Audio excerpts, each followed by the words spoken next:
Now, before this video begins, I need to explain a few things. I accidentally got rid of my part of the audio for this Ramble Express, so you won't be hearing anything from my end. So it's gonna be kind of awkward this episode. I had the video exported, but I accidentally deleted it when I was trying to get more space for my hard drive, and I was basically cleaning everything up, but I accidentally deleted it in the Ramble Express episode in the process. I still have the audio for like the other guys, Chase and Joey, but I don't have the audio from my end, so I could just upload it as it is, but you won't hear anything from me, and you'll also be hearing a lot of silence, and sometimes it'll be kind of hard to understand what the others are responding to because you won't be hearing me. So my only option is to upload the footage as is, and having it so you can hear Chase and Jerry but not me. I'm really sorry this had to happen, but you know, accidents happen, and well, that's how we live our lives. We all make mistakes every now and then, and we have to learn from them. So next time, I'm not gonna let this happen. I need to, I don't know, do something to prevent me from deleting future episodes, because this I wasn't. I hate it when stuff like this happens, and this is no different. So, you know, I'm sorry about this. Next episode will not be this, like, well, not really unprepared, but you know what I mean. And I hopefully won't have these audio issues and whatnot. There isn't really anything else I need to say though. Just if you're watching this to like hear me talk about stuff, don't expect it. Don't expect that, because I'm not gonna be in after this little intro. I'm not gonna be in the video at all. So well, in the middle of the video, during the video even. I'm recording footage for the Luigi's Mansion review, which is coming out pretty soon. But in terms of me, that's all you're gonna get from my side. And to avoid like dragging this segment on, I'll just let you guys enjoy this rather messy, I guess, podcast episode. Again, the next one will be properly edited, and I won't have an issue like this happen again. Anyways, I'll talk to you guys later. Peace.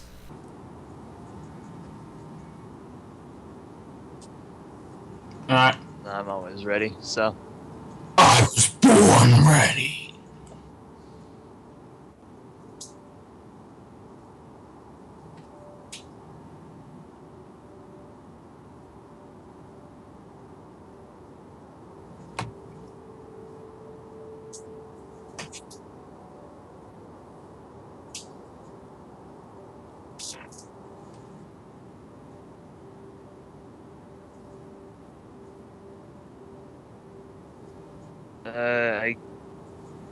I guess let me pull up a list of Nintendo releases for last year. I love how we've just Like- completely skipped the who are we part. It doesn't matter, it's the same people every time. But no, we got special guest. Nothing. Say hi, Nothing.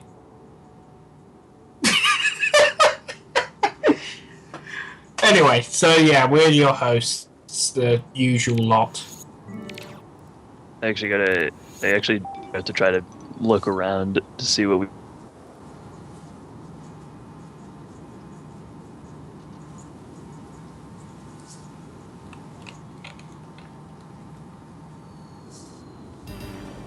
can't even find it in like.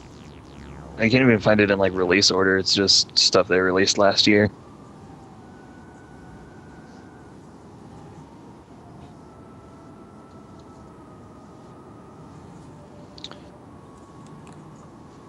Hyrule Warriors, Smash.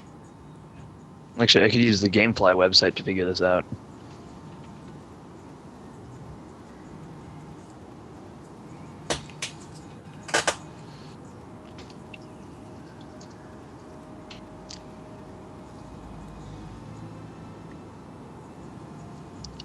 Oh, well, that's not going to work. If I just Googled Nintendo games 2014.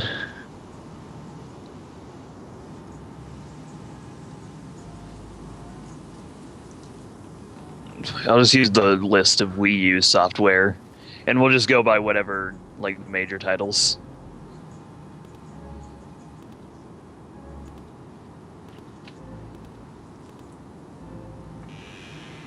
Actually, I think the Nintendo 2015 lineup image that I found a while ago has a lot of their major releases for 2014 in order on that too, so...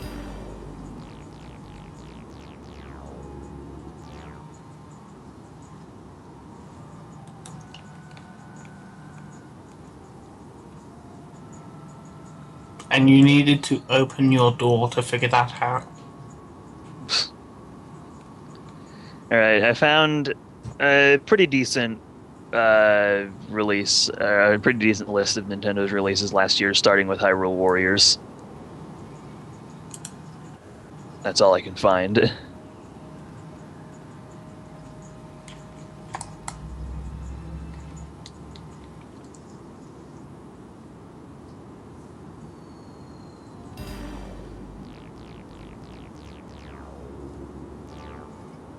I think so. I've only got the second half of the year here, so...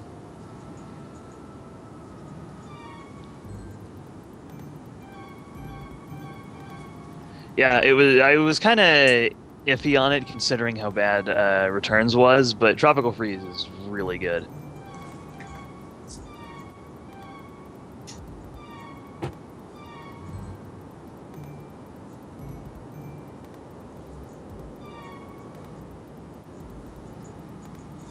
Yeah. But Tropical Freeze was the game that gave me some kind of confidence in Retro actually making a good Metroid game, because before that they had shown that they could make good Metroid games, like exploration-wise. Like they got all the basic elements of a Metroid game down, but the first-person aspect ruined it. And then with Tropical Freeze, they proved they could make really good 2D games. So if they just I have problems with Retro, is basically what I'm trying to say. The only way I think it can work is if they reboot the entire franchise. Yeah, they don't need a reboot, they just need to make a good damn game.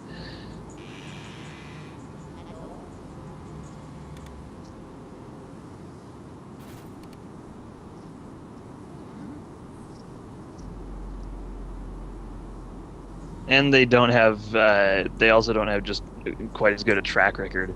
Retro has made bad games. Rare, up until they were bought up by Microsoft, Rare could only make good games.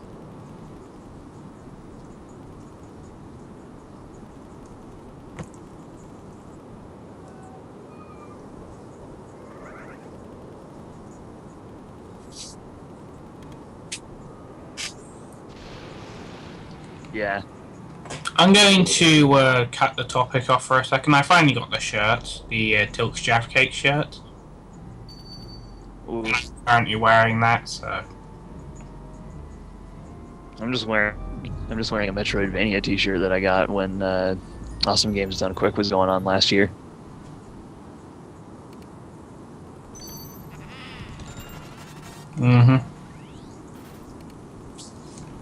And to slightly transition back into the topic, apparently the guy that composed a lot of the music for Wind Waker HD and some Animal Crossing New Leaf stuff is going to be doing the music for Splatoon.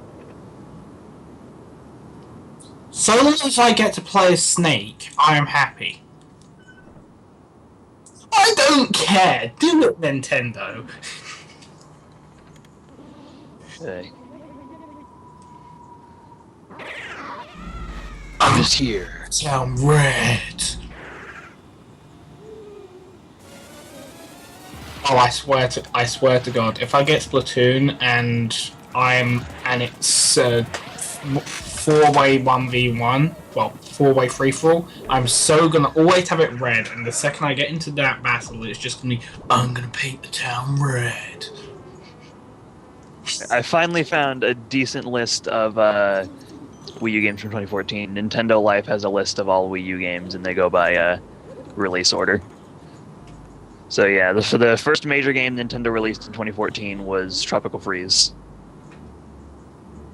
followed by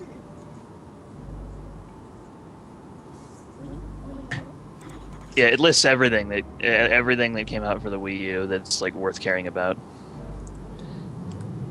and also Hello Kitty Cruisers, but that's not important. After Tropical Freeze, there was Mario Kart 8.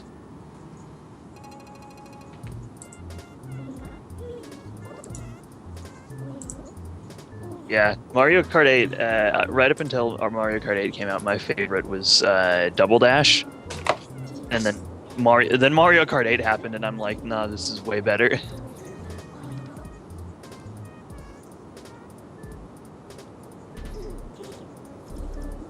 Yeah.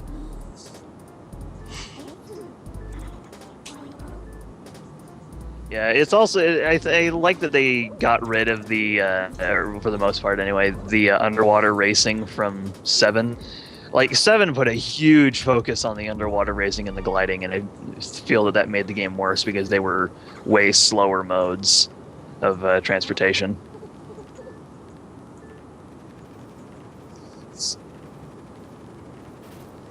I rented it from GameFly and I finished it, but it's not really worth playing because the way the 3DS buttons are, at least on the basic 3DS, after holding the Y button, I think it is, down for like an hour, it leaves an indent in your finger and it begins to hurt quite a bit.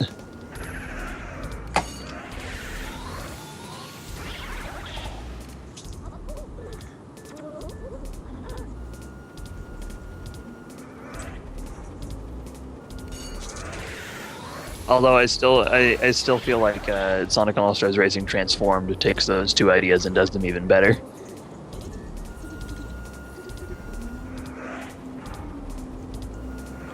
Yeah, they also did that with the anti-gravity mechanic by not putting it in like every stage.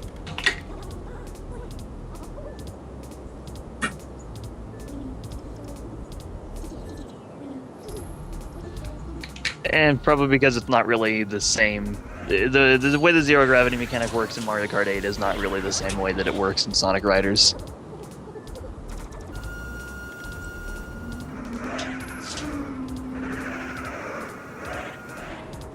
My opinion is it's not zero gravity, it's technically magnetism. Yeah. I suppose technically, yeah, it is, but eh. Because it's not even floating. It's stuck on a wall. That's magnetism. Well, they aren't on the ground though. They are floating just above the ground. That's because magnetism.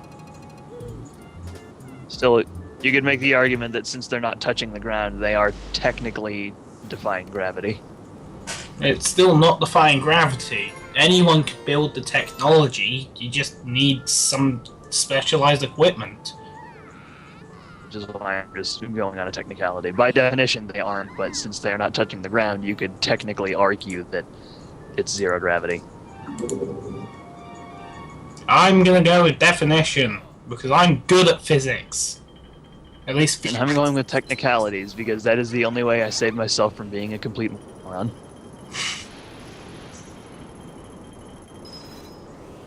Yeah, when did we start questioning Mario games? Because the last time that happened, Creepypasta came into existence.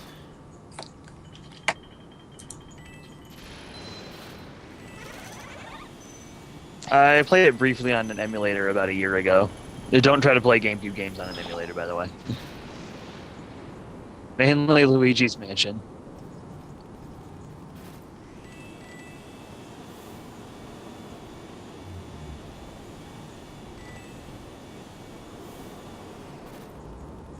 Yeah, the only game that I played a couple of GameCube games on the emulator, and the only one that was even somewhat enjoyable on it was Mario Party 7, and that's only because if you're playing through NetPlay with somebody, due to the way the game randomizes everything, you and the person you're playing with will end up playing two completely different games of Mario Party 7.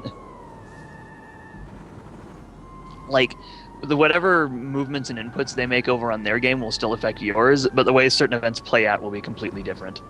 Like Toad could get a star in your game, but he could have lost 10 coins on the other person's game.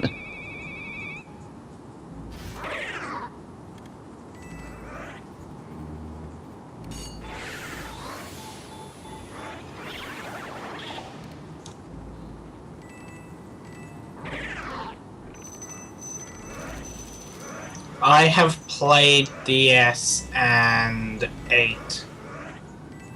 I've only played like a handful of them. I remember enjoying either 4 or 6 the most. I really can't remember right now.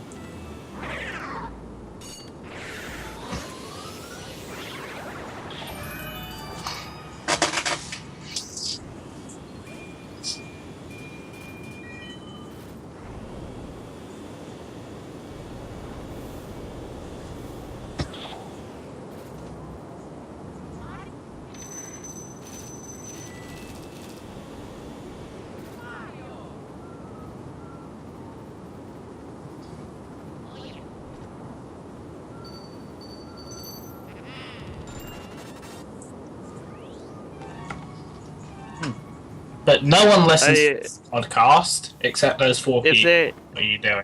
If there's one thing that I've heard a lot of people really want from Mario Party 10, it's online. And I think the only reason that there hasn't been online is probably because it's really hard to do with a game that relies on as much randomization as Mario Party. Like that Mario Party 7 example I listed is probably the perfect reasoning as to why they haven't really done it yet. Mario Party DS had local play, but it didn't have online really.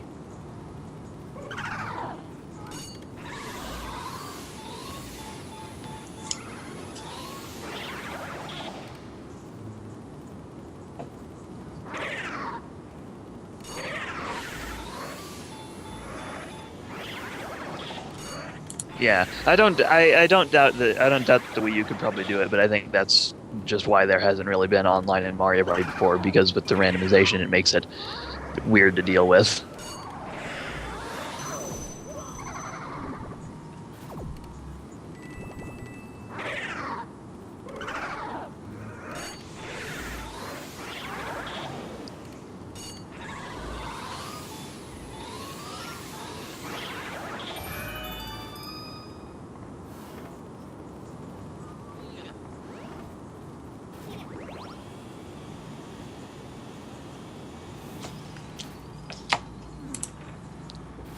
After that, there's Hyrule Warriors, which was really good, but for the Nintendo Alliance YouTube channel, I put that as I use this term in the loosest sense possible as my worst game for the Wii U, simply because it was the one that I got tired of the quickest. Like I finished it, and then I was pretty much done until the DLC came out, and once I finished that, I was done.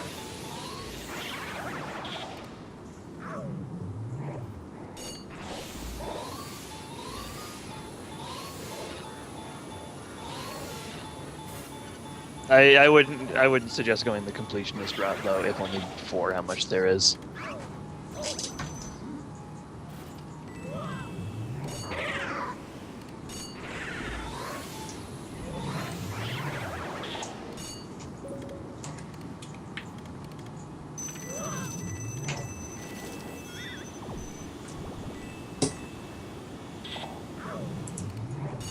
Yeah, one thing I like that Nintendo showed this year is that they know how to do DLC right.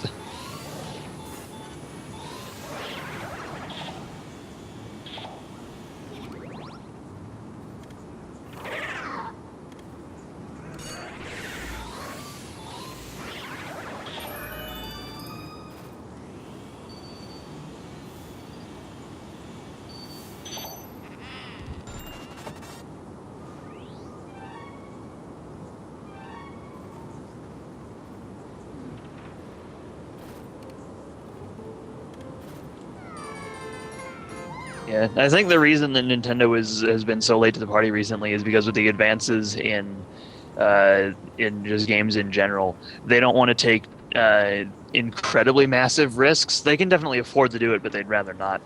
They don't want to take massive risks, and so they waited so they could see the DLC thing play out before they went into it as well. They want to make sure something will catch on before they do it, I suppose.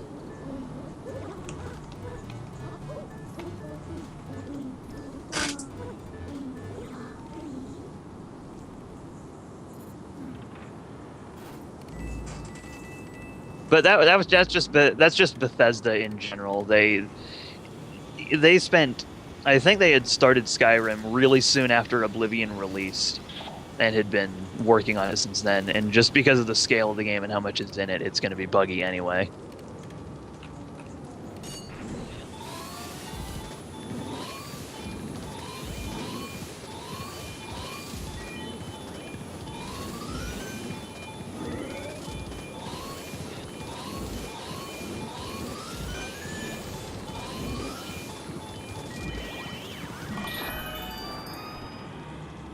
Yeah, with Skyrim, they still released patches, and then DLC was just another way for them to release a bunch of patches at the same time, along with adding new content.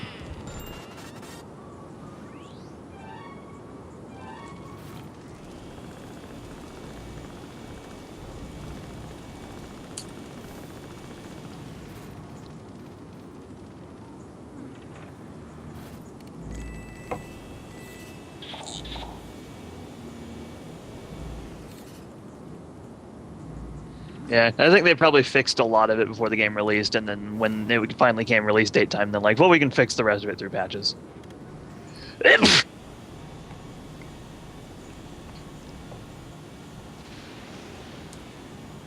Although probably the best example of poor release quality last year was Assassin's Creed Unity, which, granted, has been mostly fixed from what I've played by now, but at launch it was apparently really buggy and unfinished.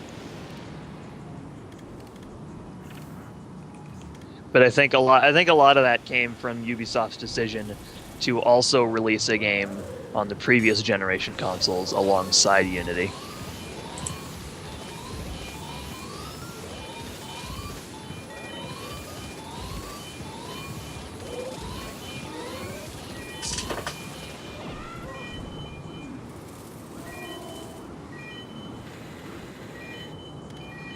Yeah, but I think that was probably... No, I can't even come up with a reason. I think maybe they just had a release date set and didn't want to change it.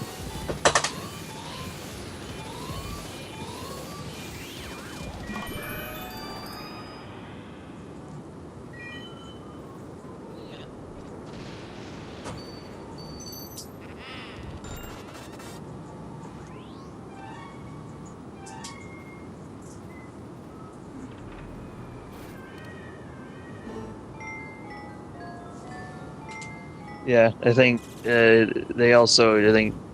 delayed Legends so they could develop a Wii U version, didn't they?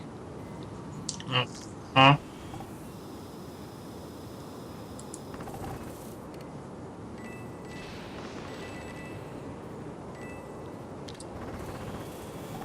You're right, yeah. And people were angry about that for some reason, and I was like, that's good, that means more people can play the game.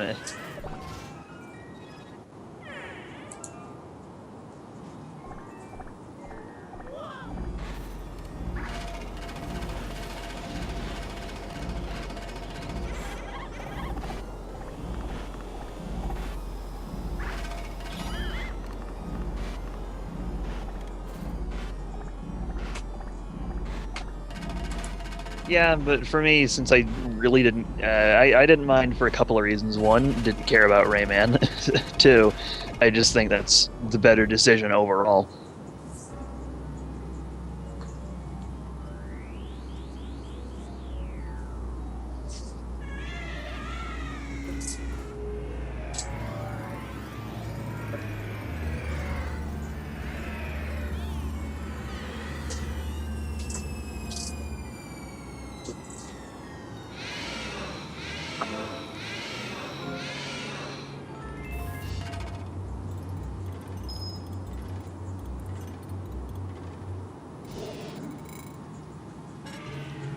because the rest are rabbits. Still cannot believe they got their own TV show, but that's not important right That's now. another story.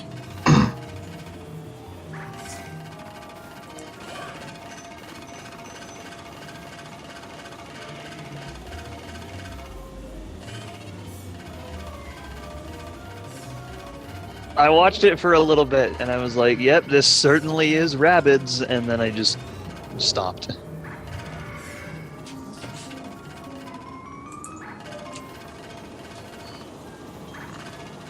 I heard Rabbids Go Home was just good as a game overall, but I don't know. Can we please just remove it from Rayman history? That's my opinion. We can't. It's happened. Exactly. But it's still happened. It's still a thing that exists.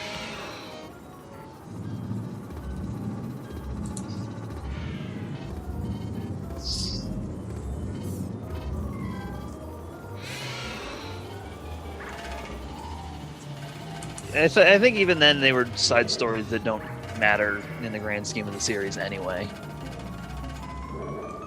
It's a retcon that would be absolutely pointless if they did decide to do it, because they aren't acknowledged in any of the Rayman games past that anyway. So why even bother?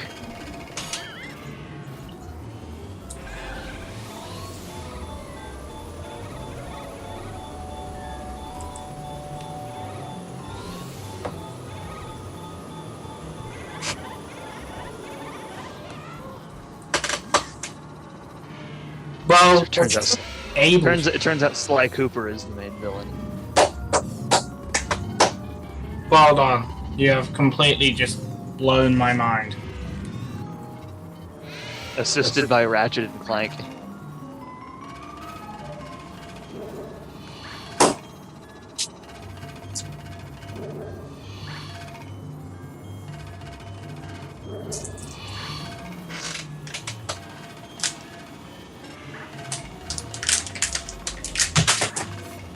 I don't even.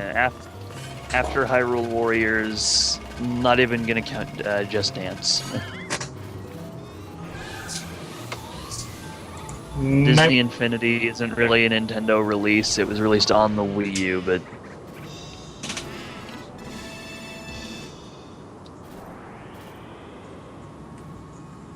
more people play it, more money to be made. Skylanders, Lego Batman 3, which was apparently really good.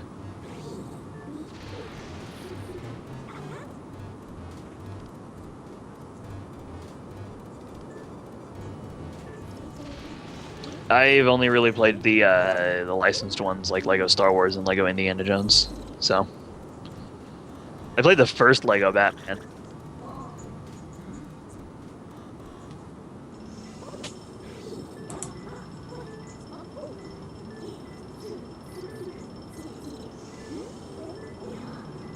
I only played the first one, and I really didn't care for it because a lot of what I liked about the Lego games, at least the Star Wars ones, came from the story and the jokes that I feel require you to have seen the movies.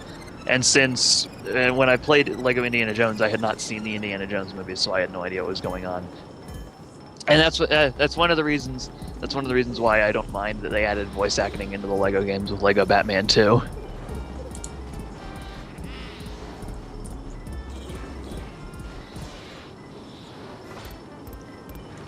Yeah, but like a lot of people were angry when Lego Batman 2 introduced voice acting because a lot of the charm comes from the story and the physical comedy.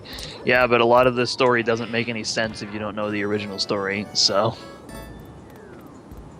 which I feel really bogged down Lego Indiana Jones.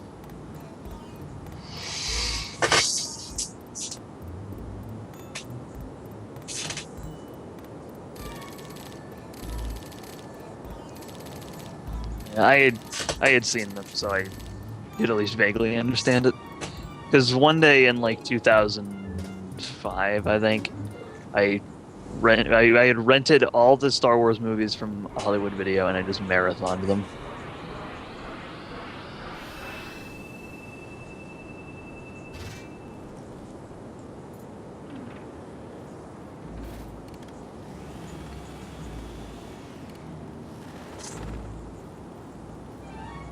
The 3, yeah.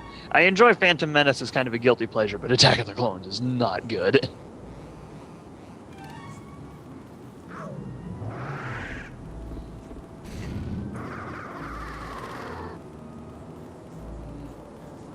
Because Hayden Christensen, even though he did a pretty decent job, I think, portraying Anakin and the way that Anakin was written worked.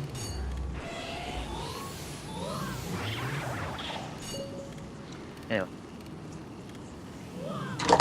Bayonetta 2. I was planning on getting it, but I don't have the money. I didn't play it because I was occupied with, I was saving up for other Nintendo games, although I played the, I actually own the original Bayonetta, which is why I was excited for the second game.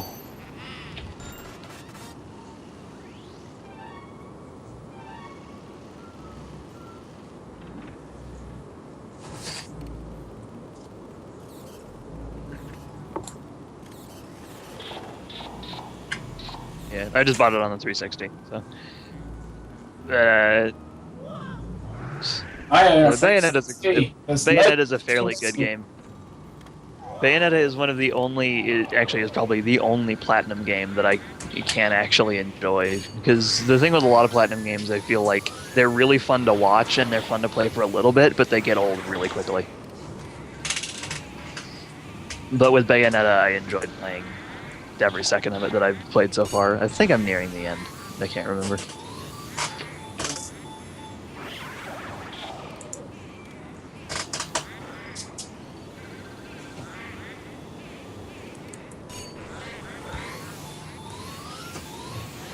Yeah, I need to pick up Bayonetta 2. But after that was Sonic Boom.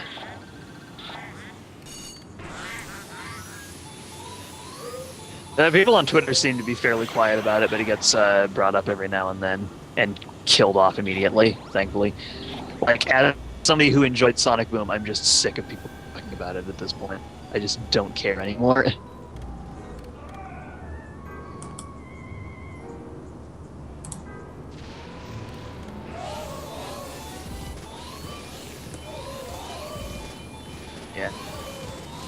Yeah, like, I liked the games, and I liked the TV show, and I liked the comics, but I just want people to shut up about it.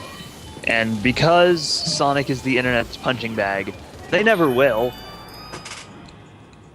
It's gonna be just another. It's gonna be another addition of to the Sonic series that people will use to show the whole thing is garbage, even though only about a handful of the games are bad. The rest are either really good or painfully mediocre. Like, I was gonna, when it released, I was gonna review the first issue of the Sonic Boom comics, and I was gonna release it on the same day the game came out. By the time the games came out, I completely canned that because I knew that anything said about Sonic Boom was gonna get flack. If you, like, even if you said it was bad, you'd get flack from Sonic fans. If you said it was good, you'd get flack from everybody else.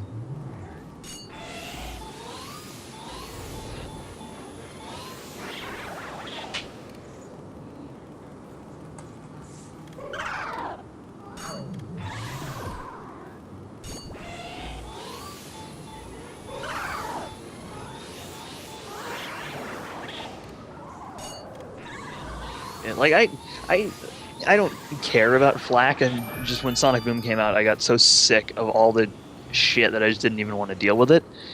Like, I had no problems admitting on Twitter that I didn't care about Final Fantasy VII, or actually even that I didn't like Final Fantasy VII. I had no problems admitting on YouTube that I don't like Metroid Prime or Uncharted. I don't care if I end up disagreeing with opinions. I just was not in the mood. I didn't care at all.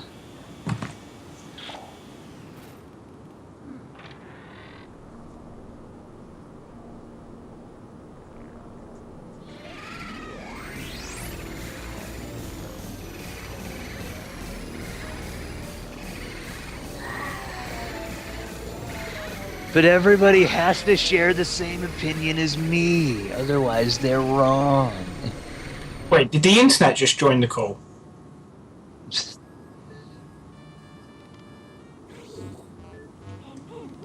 Definitely not 4chan everywhere. Internet.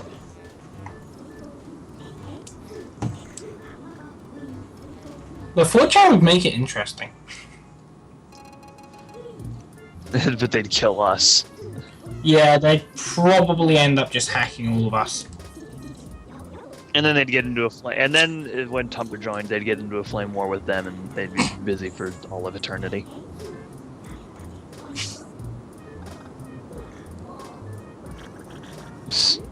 No, not mine, Jack. That game is terrible. And I should die for bringing it up. I actually forgot that Mind Jack existed. You're welcome. I bet you also forgot Right to Hell Retribution existed, didn't you? Oh no, I can never forget about that game. I'm not going to mention the other game.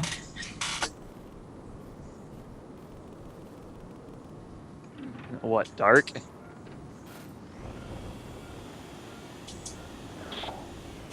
Then there'd be a Superman. terrible library. Because there'd be Superman like 64 is Superman 64 is the greatest game ever. IKR.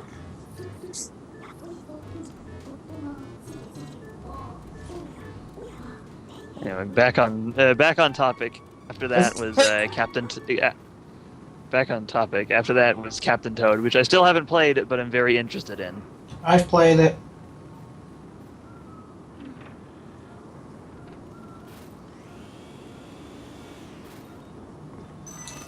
Yeah, Captain Toad. From what I see, it's a grid-based collectathon. With a But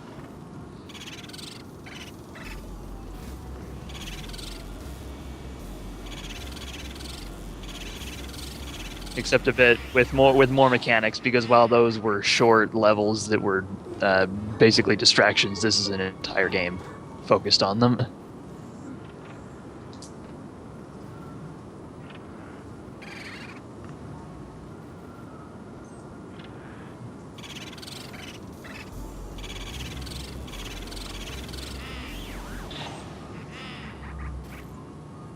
Yeah.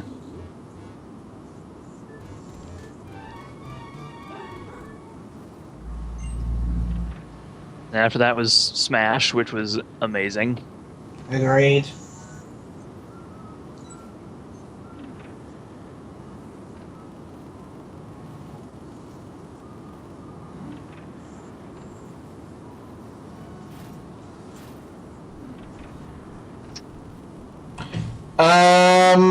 Smash is amazing and definitely a console seller.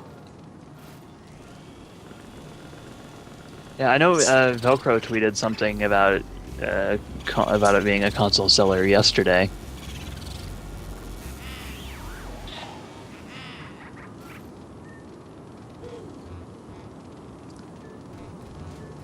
Yeah.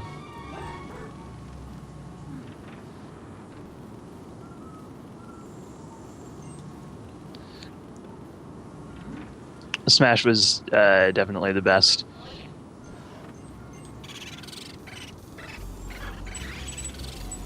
Although for me, my game of the year was still Shantae and the Pirate's Curse. It's $20, I think. It's currently on sale on the 3DS as well.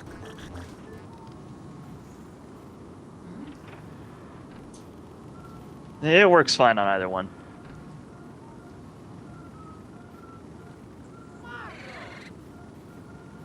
Yeah.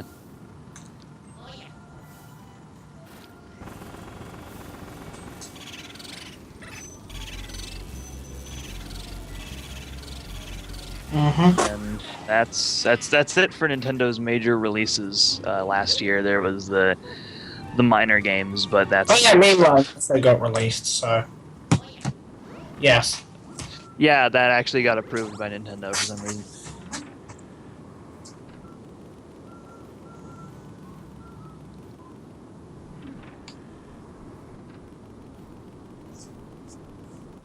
Although, to be fair, at least that's actually a game, unlike Grass Simulator. Oh my god, I saw that and that was hilarious. You know how you can tell your game is just completely worthless when even PewDiePie does not hesitate to say it's terrible.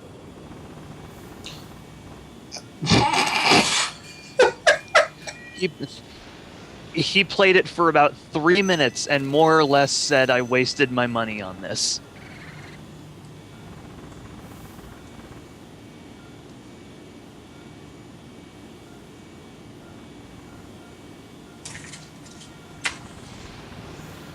I imagine it would be a pain. And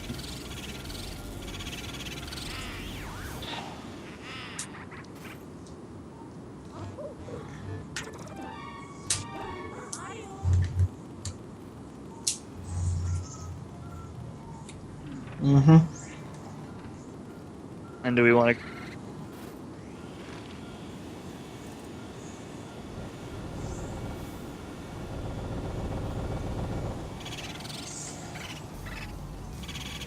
And do we want to go over Nintendo's releases for 2015 and what we expect from them? Yes, that was the jump thing.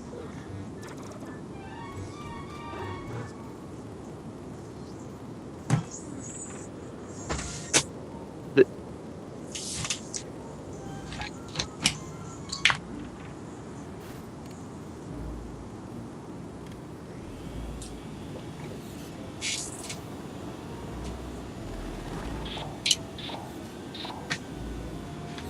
Yeah, 2012, the first year of the Wii U's lifespan I can excuse because it was the first year of a console and those never go well.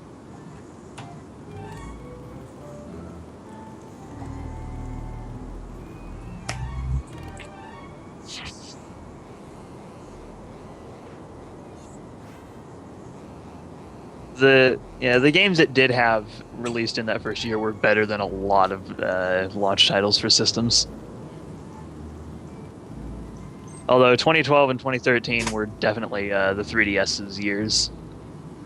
Those were for the 3DS more than the Wii U.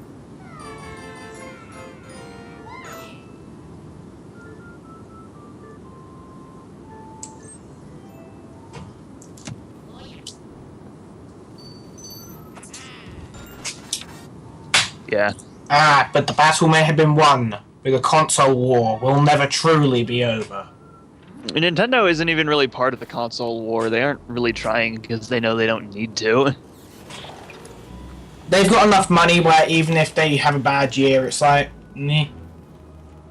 Somebody did some kind of projection or whatever, and they determined that Nintendo could lose something like $500 million every year and still survive until 2050.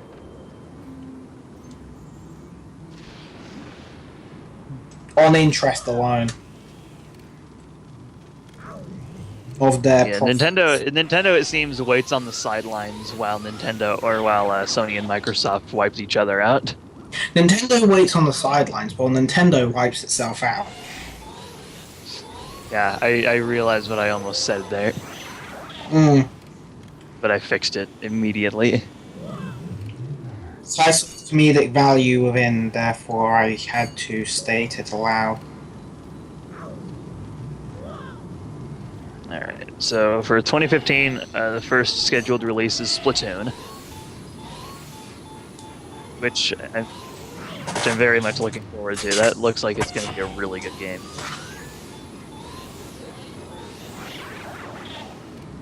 Just Q2 of this year. Yeah. In Splatoon, I'm literally going to paint the world red. I think it's probably more orange than red. I don't know if they have a red team. They'll probably have a custom games thing. Just probably set colors.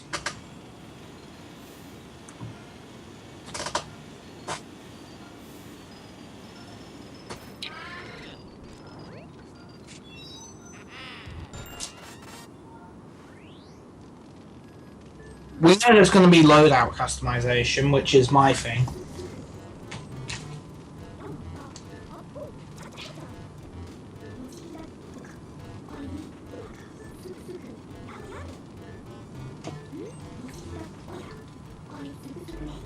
I'm reading up on the development of Splatoon, and apparently it was started by a member of the Animal Crossing development team.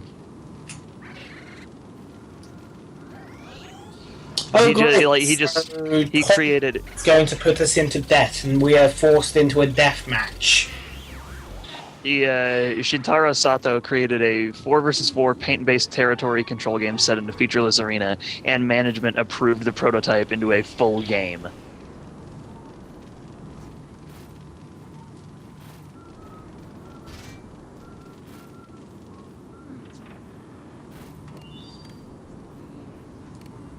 I think it's just him. He's working with the rest of Nintendo Entertainment analysis and development department.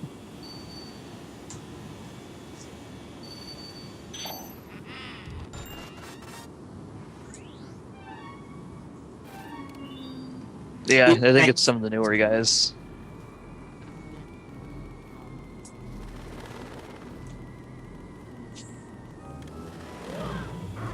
Yeah, they're always hiring new people, I'd assume. When the game started out, you also could not move through the ink while you were hiding in it. You had to stay in place.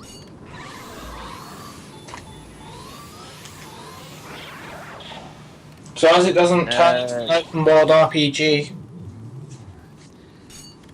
Original ideas for the player character were animals, quote unquote, macho men, robots, and Mario. She has an unlockable if you complete the game on the highest difficulty, the solo.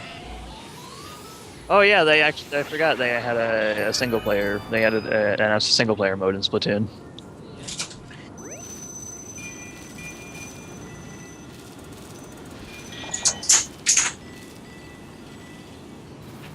Yeah.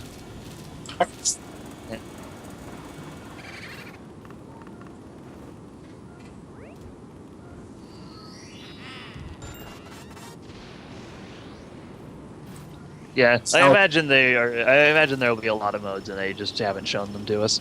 Even if they just have the one mode, I think it'll probably be fine. From what I can see, there's going to be at least 3 that I can see. There's going to be Tag, which is a mode usually seen in Tony Hawk's games, where it's cover the most objects in your colour with point holding, except it's just going to be cover it in paint. Capture the flag, because that's a standard, and deathmatch. Which is also a standard. Yeah. And online shooter, you have to have deathmatch of some sort. And apparently, to make the sound effect of the squid diving into the ink, they just repeatedly hit slime, because they were determined to make interesting sound effects. Indeed. Now, which sort of slime did they physically put their fist through? Don't know. And then, according to the Wikipedia page, the team working on the game is composed of much younger members compared to other teams that work on Nintendo franchises. Game director Tsubasa Sakaguchi and producer Hisashi Nogami admitted that they, along with the rest of the team, play first-person shooters in games on other companies' hardware, such as Call of Duty and Battlefield, as part of their job, and also because they love video games in general.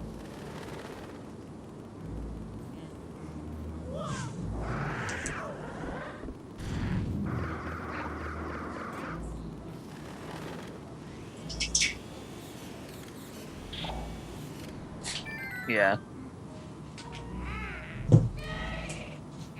And then the composer for the game is Toru Minagishi. I don't know. He did music for Pokemon Stadium, Majora's Mask with Koji Kondo, the original Animal Crossing. He did soundtracks for. He worked with Kenta Nagata, Hajime Wakai, and Koji Kondo for Wind Waker. He did.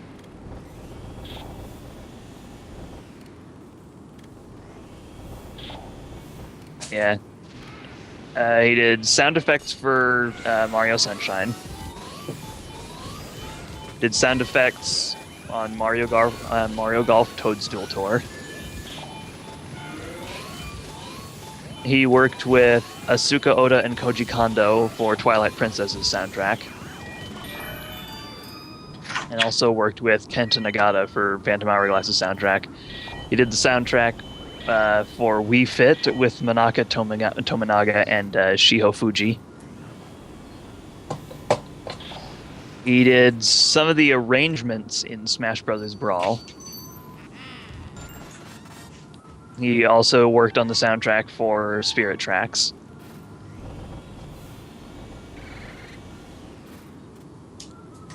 Yeah. He worked on the soundtrack. Until I stuck him out into the game. Or Phantom He worked on the soundtrack for Mario 3D World. No, he worked with Mahito Yasuaki Iwata and Koji Kondo for that. He hasn't really done any solo soundtracks. In fact, Splatoon is his first solo soundtrack, I believe. And he worked. He did some arrangements for Smash 4 as well. Yeah.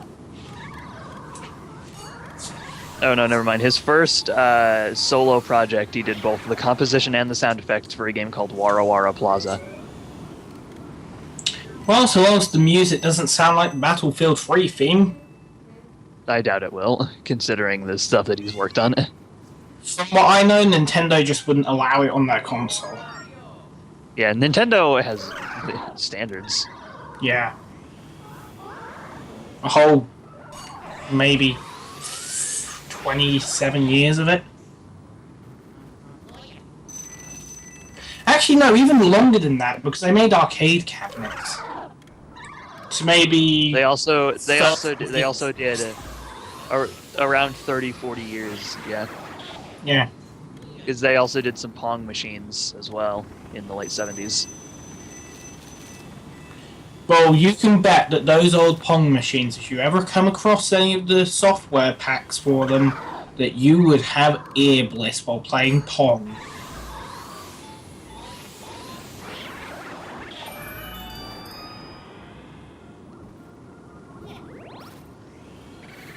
Yep, they also started out in 1889 making Hanafuda cards, and they still do. Yep.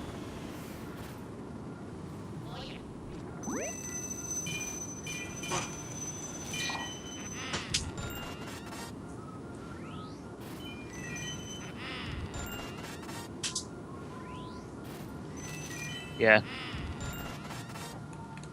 And then after Splatoon,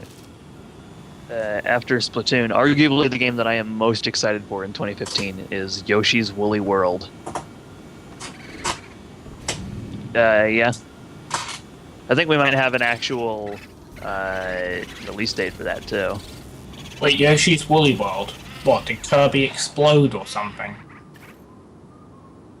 It is developed by the same team that did Kirby's Epic Yarn, which makes me very happy because Epic Yarn is one of my favorite Kirby games. That explains a lot.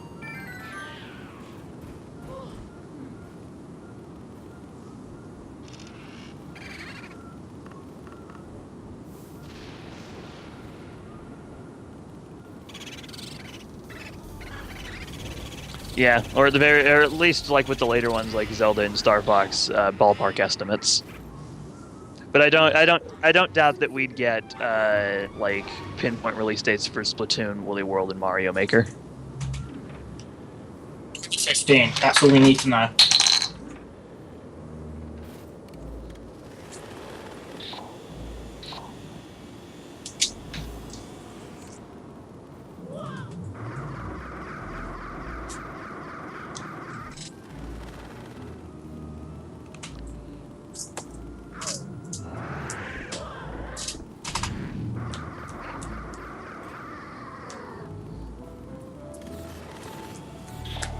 Yeah, I think probably some of those are just things that Nintendo has planned.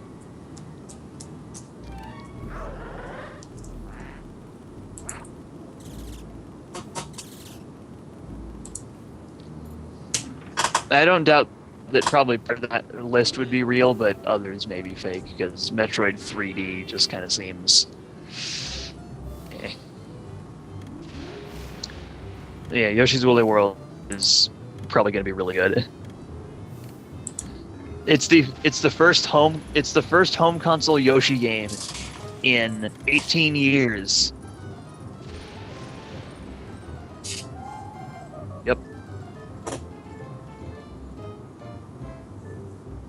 It's really fun, but really easy until you get to like near the end when it suddenly gets kind of difficult.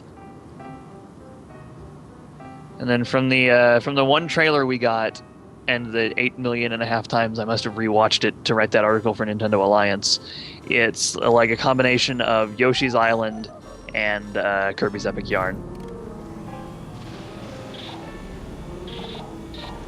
They also fixed some of the issues people had with Kirby's Epic Yarn. For instance, adding a health meter, so you can die in Woolly World.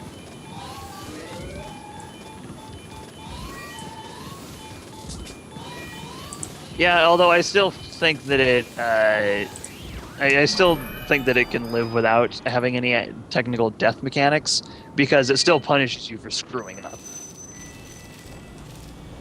I feel that a game can take away a death system or a life system if they still offer a way to punish the player.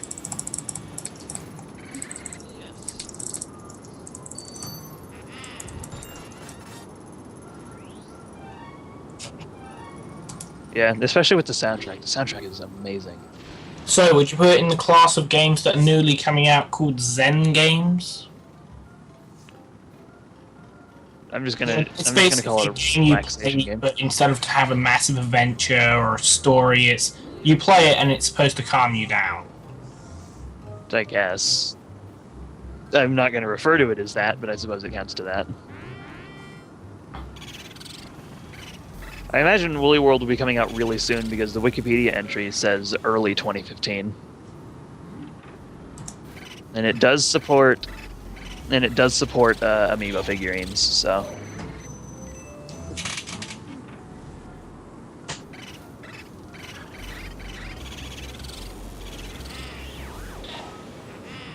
yeah. Plus they're just kind of cool to have.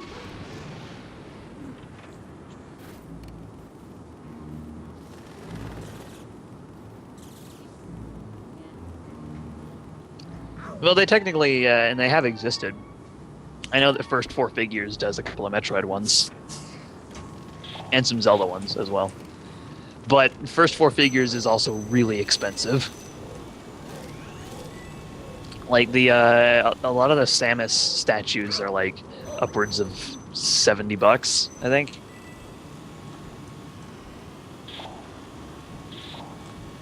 Yeah, but they're at least understandable because they're really high quality, but that's still a pretty steep price. And Yoshi's Woolly World is eating meatballs. Yoshi's Woolly World does look to be really good, and I swear if those Yoshi plushies they showed off at the I don't think it was the announcement of the game, but at E3, if those are not for sale or are not a Club Nintendo thing, I will be severely disappointed. It'd also be really cool if like copies of the game, like if they did something similar to like what they did with Kirby's Dream Collection, where if you bought the game brand new, you'd get one of those Yoshi plushies. That'd be cool as well. Oh yeah, but I can talk about it because we did get it. Wow. It's good. It helps with you get to learn a lot about the Kirby. You get like Kirby's history, as well as get to see Butterfly Wings Meta Knight in the art book.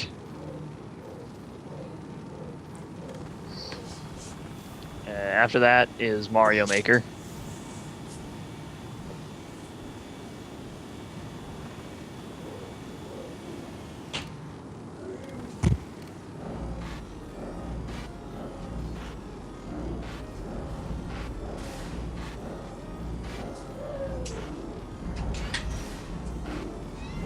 Oh, by the way, It'll be fun. some guests. It'll be fun, but also a massive pain in the ass. Kaizo levels everywhere. Kaiser.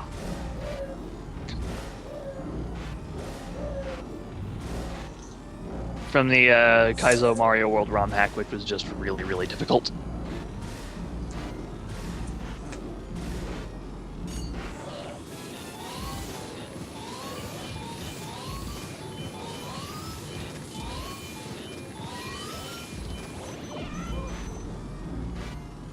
Yeah, which, if we're talking about the same one, it was really pathetic.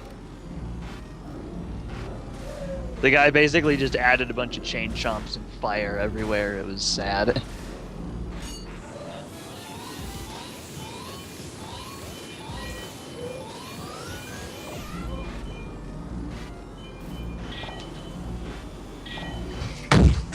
I'll send you a link to a series of videos about the one that I'm thinking of after this. So Harry, what would you say is harder to survive? That map you were talking about, or My Custom 6? Dot Cannon.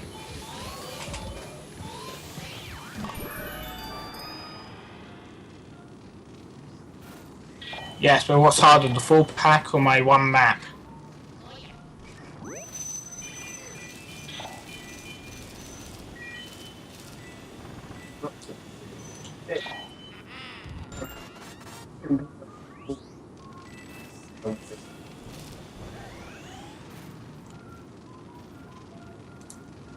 Plus, they're different. Smash only has like platforming elements. It's not really a platformer. No, Smash just has a very floaty jump mechanic.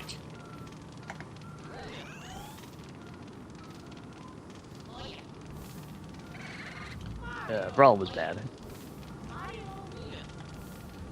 Yeah, Mario Maker is looking to be really good, and I can't remember if I brought this up in the other podcast or if I was just I brought it up while I was talking with somebody. If Mario Maker sells really well, apparently Nintendo would be more than happy to do similar games for other series.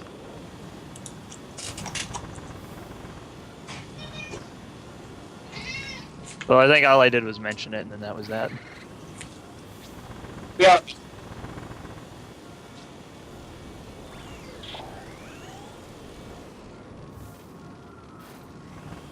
Metroid Maker.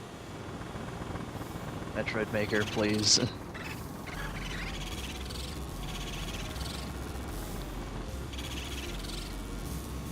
Really, just any of them would be good.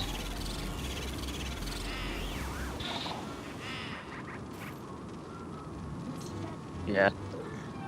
Next is something that I really don't know if we have a lot to talk about, considering we've seen very little of it, but Project Giant Robot is coming out after Mario Maker.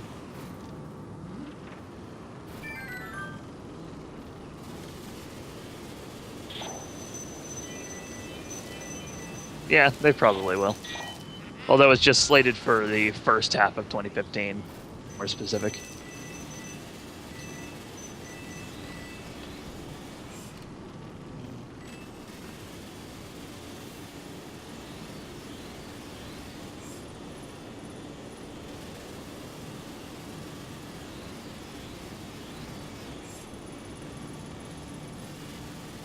Yeah. But the Project Giant Robot will at least be interesting because Giant Robot. It reminds me of I think it was I think it was on the Super Nintendo. It was a monster fighting game. Oh no, it was in the arcades, where you would, while you were fighting the other monster, you'd destroy the city, and it was fairly cool. They also did it with a lot of the Godzilla games, so.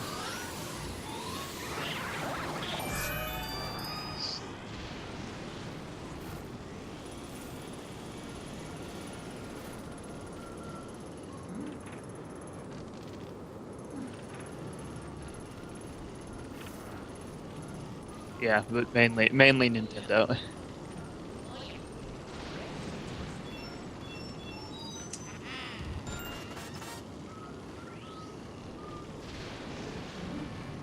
All right, that is happening.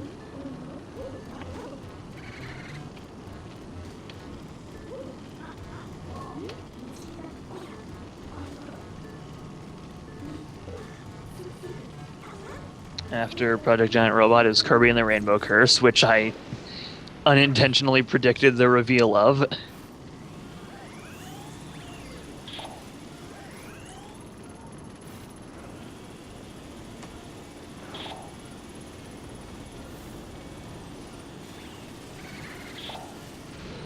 Well, apparently it's coming out fairly soon. This release image says it doesn't come out until after Project Giant Robot, but according to Wikipedia, it comes out next month. It's coming out in Japan at the end of this month.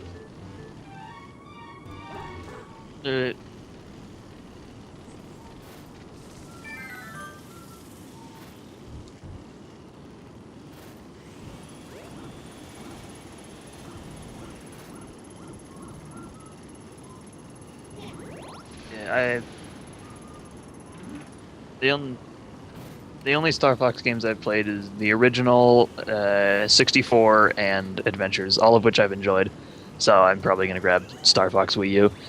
But release dates for Kirby and the Rainbow Curse. It comes out in Japan on January 22nd. So I don't know if this is true or if it's just BS put up on here, but until proven otherwise, I'm going to assume this is when it's coming out.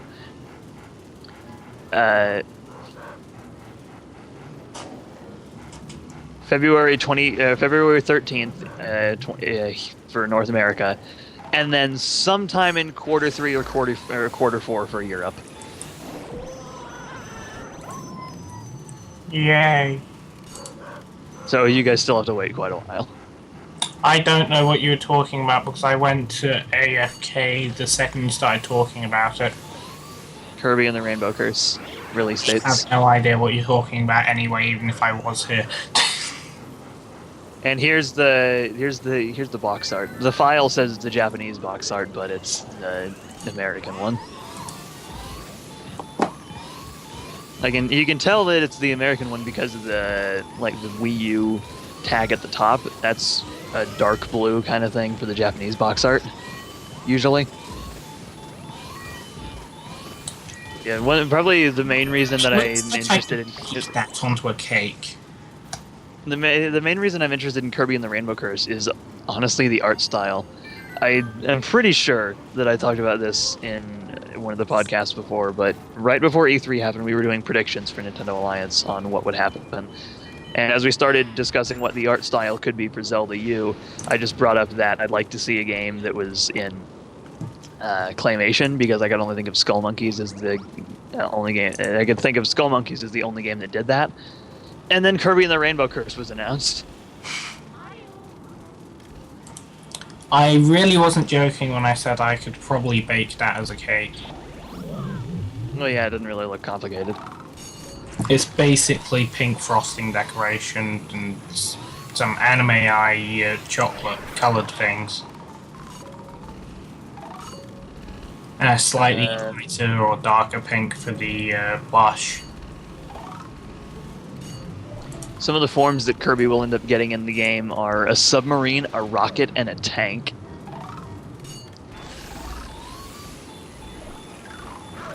This sounds more like a bullet than it does a Kirby game. This seems like it'd be chaotic, but there's going to be a 4-player co-op.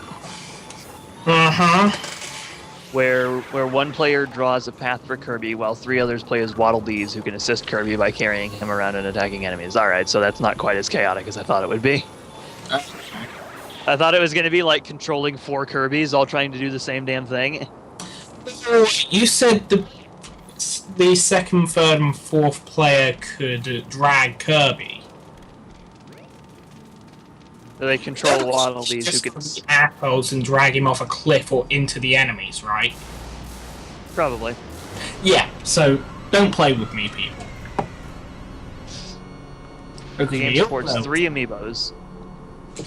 It supports 3 amiibos. The Kirby amiibo lets him activate the Star Dash, which I don't know what that does, but I assume it's a dash among stars. It's probably a dash type attack movement system thing. The King DDD figure gives Kirby extra hit points.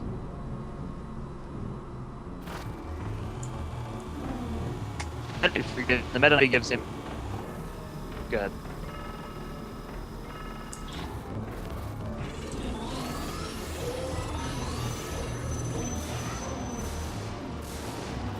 And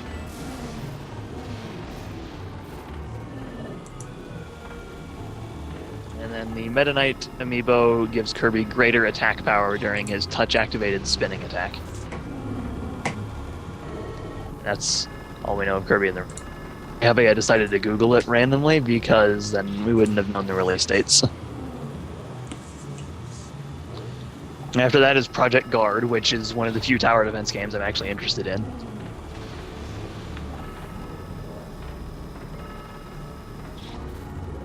After that, Star Fox, which is probably going to be really good. And we at least do have a ballpark estimate for. Through that, we kind of have an estimate for Zelda's release, because Miyamoto said that Star Fox is definitely going to come out before Zelda.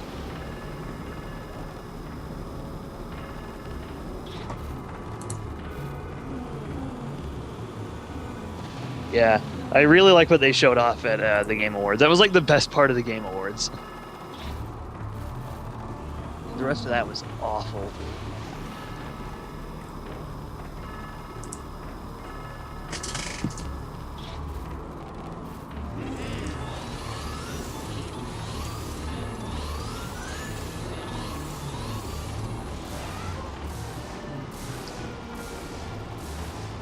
Plus, even if the world is really big, I don't doubt that they'd offer a lot of ways to get around quickly. Like, there's the horses, there's probably a form of fast travel points. So, I'm guessing airships, boats, and trains. Cape Horrigebora helps you out.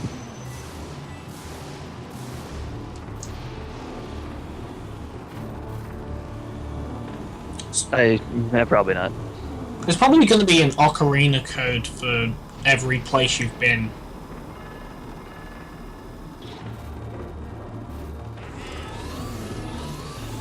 Yeah.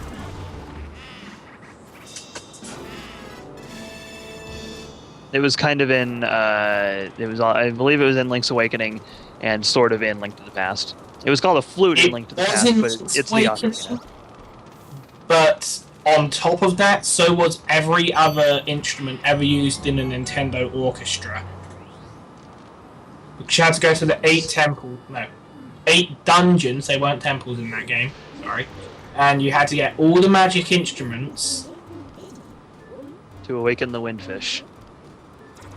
No, to break open a hole in an egg, but there's no point in doing that because you got to do this massive fetch quest that you probably didn't realise you were doing the whole time, which is the way you do fetch quests.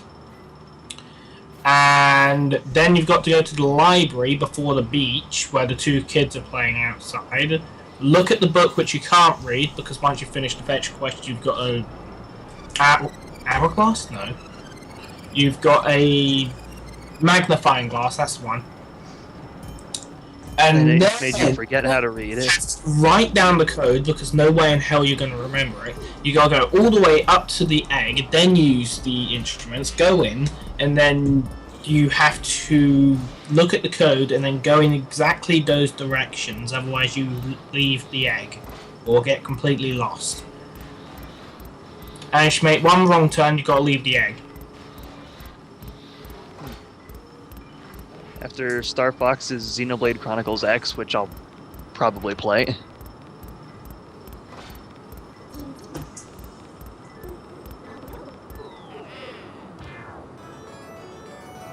To have fun.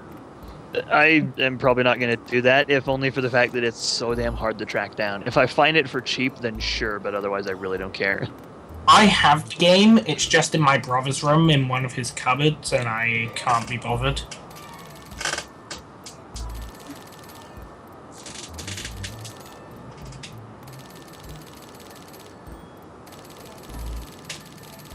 I think I might just watch Chugga Conroy's Let's Play and get the experience from that, because it's an RPG, a lot of the experience is from the story, so...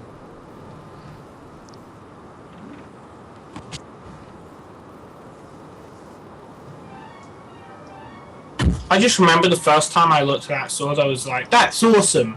And then 1 second later I was like, that was not practical in the slightest. My I cat- still say the award for dumbest sword in games goes to Squall Leonhardt's stupid fucking gunblade.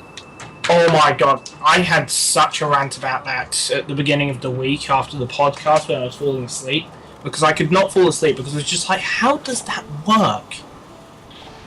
It doesn't. And Although something I will give credit to Final Fantasy 13 for. They did the gunblade right, because instead of being a gun with a fucking blade attached to it, it transforms between a gun and a sword.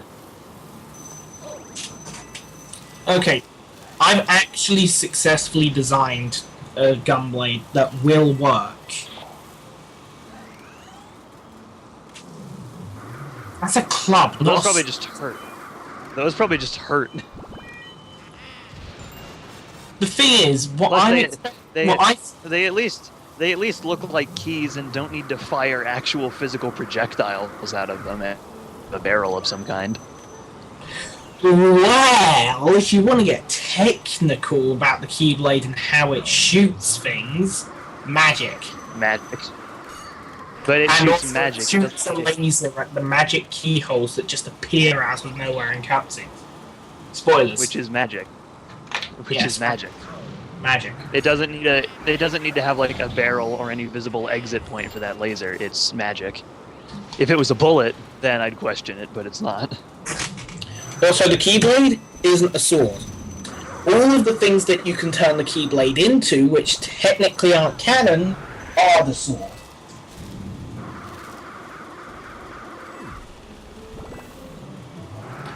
Technically, yes. Canonically, yes. He sticks with the default Keyblade. As a character in a video game, he sticks with whatever the hell you gave him.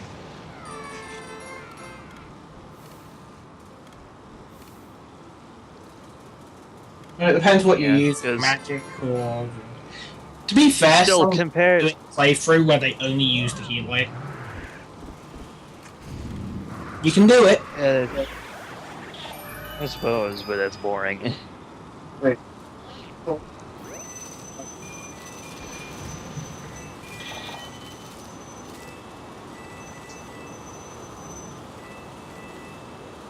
I pretty much always equip whatever's better in an RPG. Sure, Ness technically, like storyline wise, uses the cracked bat throughout the entire game, but that thing's garbage in the actual game. Oh, just like in Final Fantasy VII, how the Buster Sword or Blade or whatever it's called is technically the worst weapon in the game. Yeah. Oh, I just want to point out that Final Fantasy 13 completely refuses to explain anything about the game, which is weird when you remember that Final Fantasy is the series that made an entire game just to explain the backstory of Cloud's Buster Sword. Yeah.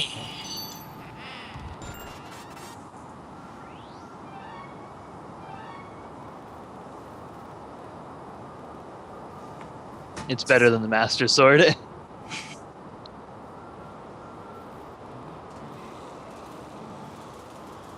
I think it's coded in the game where you can only beat him with the Master Sword, isn't it?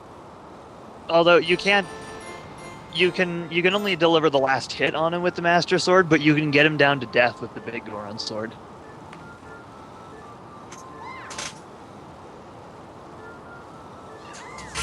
Also, But links. the Big Goron Sword is still probably the better idea because it has better reach, so you don't need to get as close to Ganon.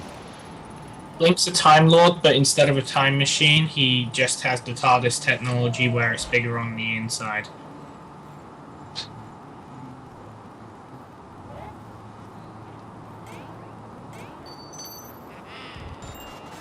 I just don't think Link. Well, aside from Ocarina of Time, it's a different Link every game.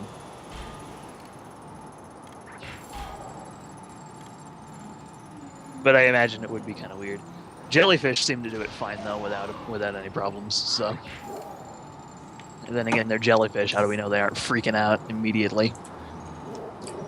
Read the jellyfish mind!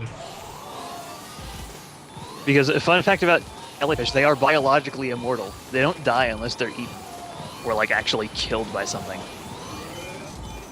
So I could once they reach the end of their life cycle, they revert back to their infant stage and just go through life all over again.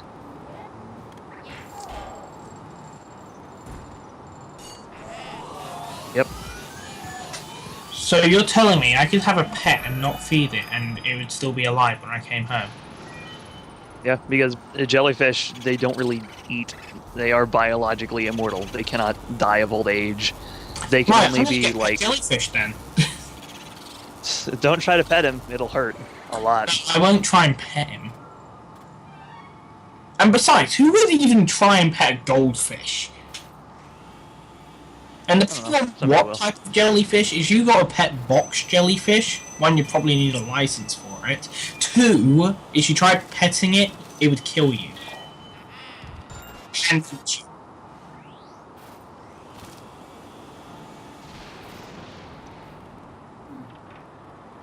Bear Grylls? People are dumb. People are dumb. This is the same society where we still have to put warnings on toasters and shit to tell you not to put it in the bathtub while it's plugged in.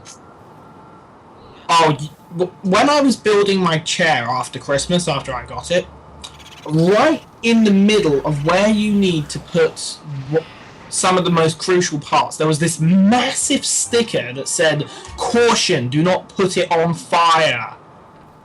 No. No, it's a leather chair. Of course, there was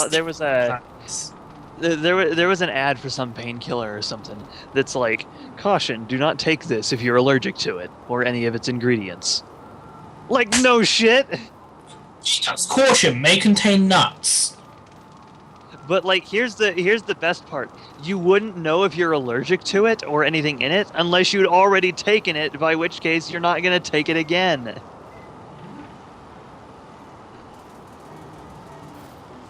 Yep.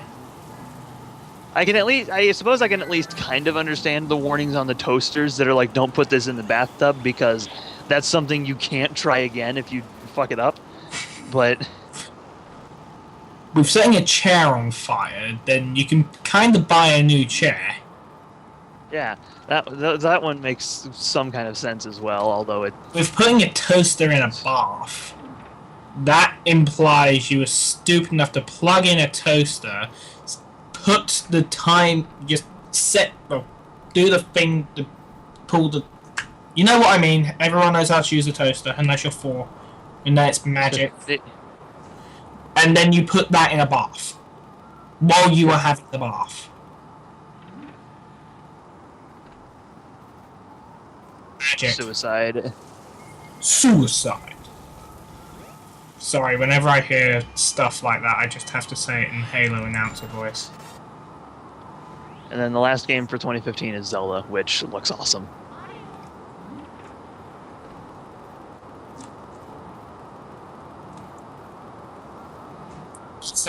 Express. It's supposed to be sidetracked every 10 seconds. Well, technically we were still talking about Nintendo. We were technically talking about Nintendo the whole time.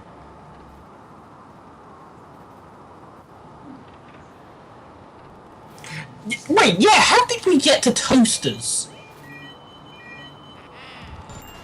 That's a very good question. Would sticking an active toaster in a bath cause electric charges so violent? Yes, it would. See it. It would kill you. Well, obviously it would kill you. She stuck your hand in. I wonder what this feels like. It feels like dying. Oh, the funny thing with being electrocuted, you die 3 seconds. You feel dying 3 seconds after you've already died.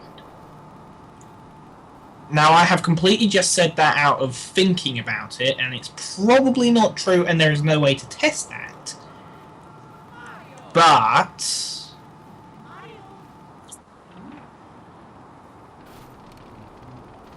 yes.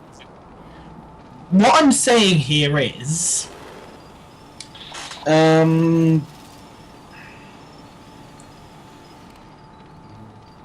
Frankenstein Reasons. brought to life using electricity, therefore bringing the theory of electricity as a form of necromancy, and also chest paddles can restart a dead heart. So technically you die, but you can still feel yourself dying after 3 seconds after you die, because your consciousness still hasn't left because it's being held in by the electric charge.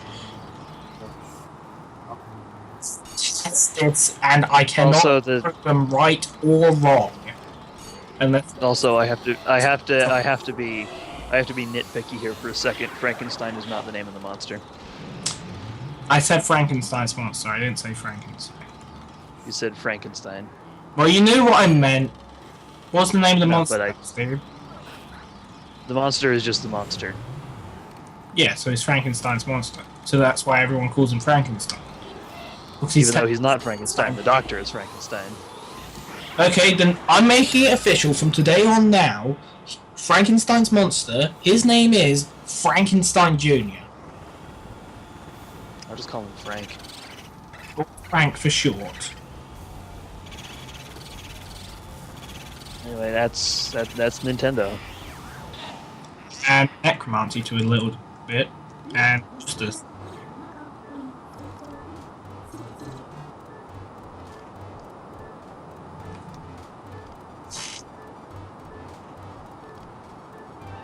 Yeah, I imagine it'll have a name. I'm pretty sure Zelda is just a placeholder.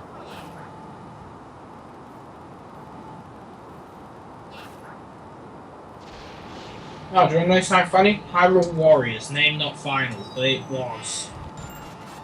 Well, I think it's because like later on they decided they were going to go with that name, but initially they were like, that's just a placeholder.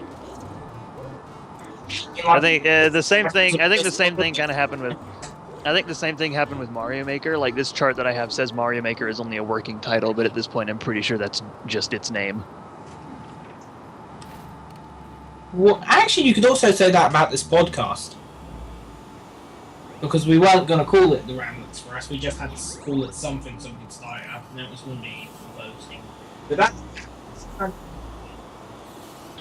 If I went back in time to when we were just about to start the Ramblings for us, I would probably have myself slapped. We'd be like, how dare you! Wait. Yes, sort of, maybe. Yes, how dare you question my judgment despite you're me from the future. Never mind. Go back to from whence you came. My cat's just sleeping, and you two are like, yeah, whatever. Indeed. Let's have Joey entertain everyone for 3 seconds. Anyway, breaking the silence before it reaches the 3 second mark gets awkward, and then there's 3 seconds of dead air that we probably have to edit out. Which we won't, because that would take way too much effort, and we're not paid for this. Like we should. Or are we? Sponsors, Tilk's Jaffa Cakes.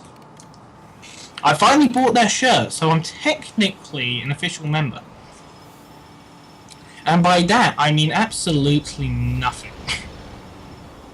By that logic, I am an official member of Nintendo because I bought a Super Smash because I have a Super Smash Brothers T-shirt.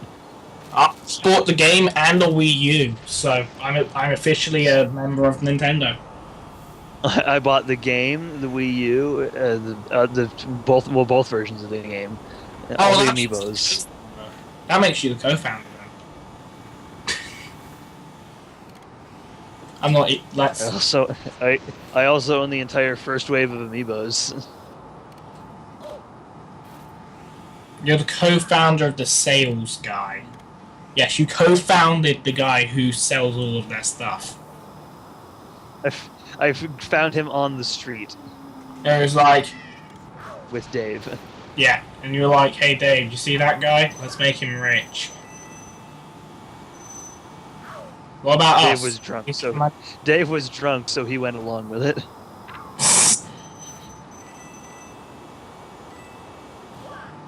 How Nintendo really started.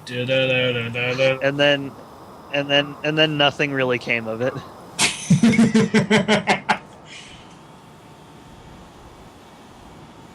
I feel like writing a creepypasta like that. Like it starts out like an actual creepypasta, and then with the like, after the acquisition of the game, and then it started up and like, and then nothing really came of it.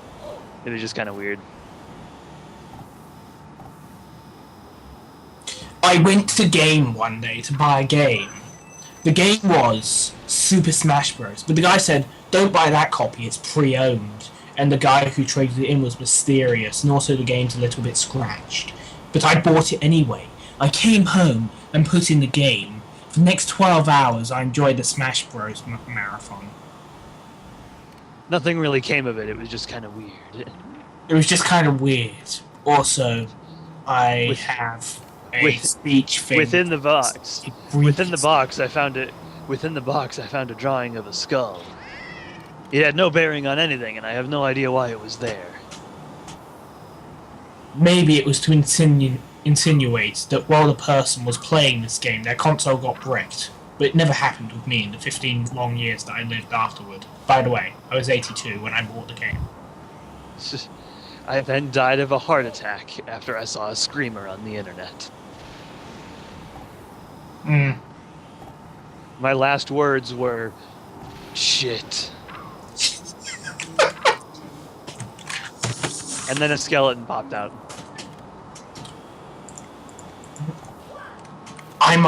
I didn't actually know this, but I'm going to say this in this story because none of it's really true, and you can tell it already because I died of natural causes before I wrote this, so screw it all. I came back to life just to write this story and then died immediately. Well, I've got plenty of time in the void of nothingness that is cyberspace because I somehow ended up here. I feel like we should probably end this now. We should write a creepypasta. And get it reviewed by 4chan users. Send it to Yuri Winda.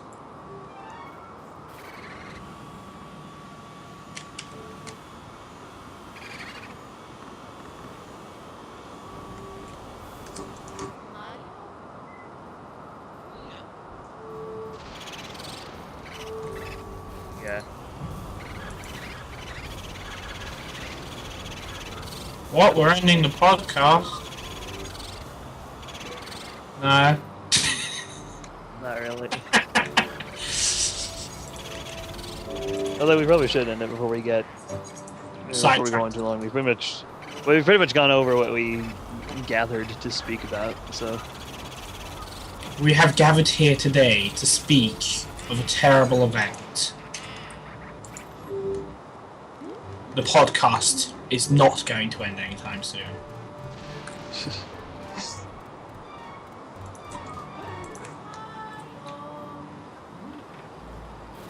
So you need to control S.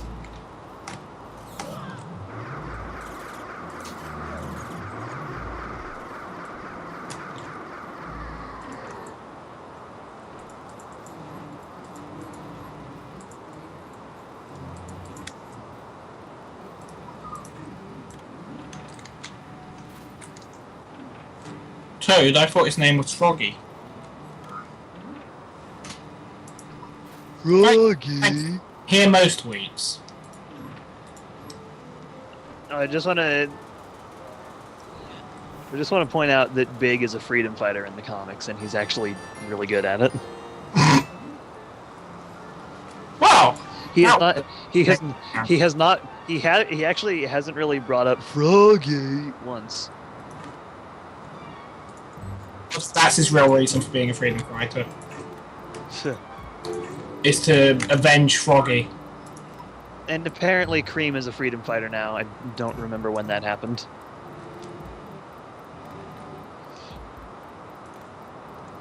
Not very. Let me check.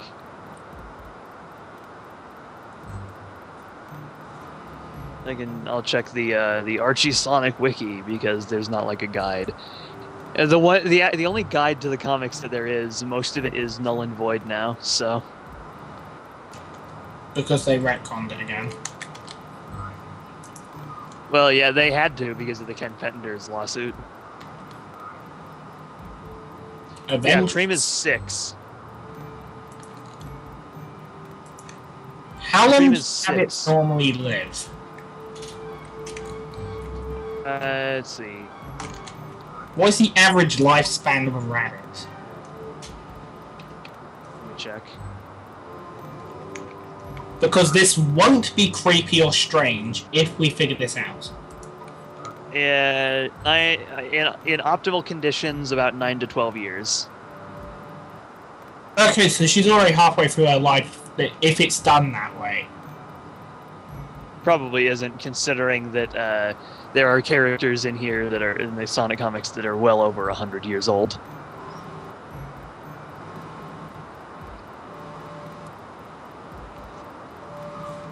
Live long and prosper, as Spock used to say. I know that in Silver's future, Edmund, who is one of Knuckles' kids or grandkids, is like 120 or something.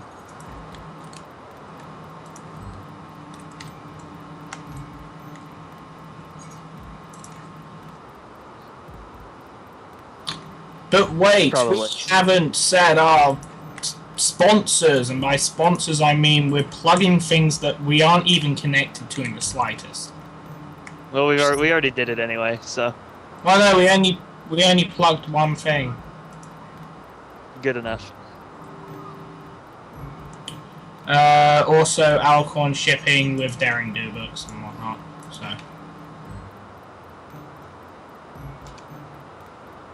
I don't care. You're rushing me. I will mention one last thing before we end. In the old continuity, before Worlds Collide happened, Cream was Bunny Rabbit's cousin. Bunny Rabbit is from Sat AM. She's started in Sat AM, then she was actually in the comics, which were good.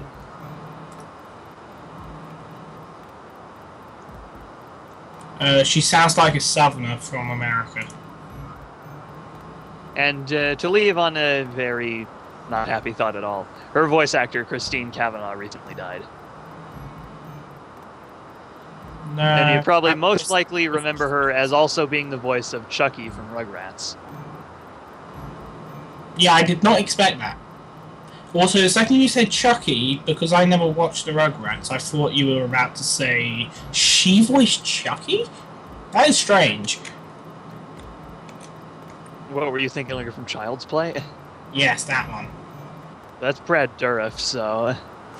Yeah.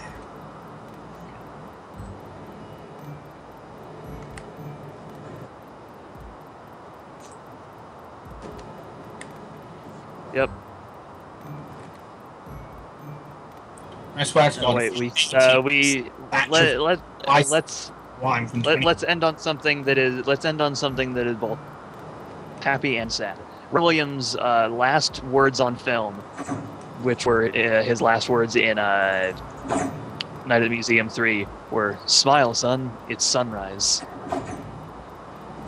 The last things he ever said on film.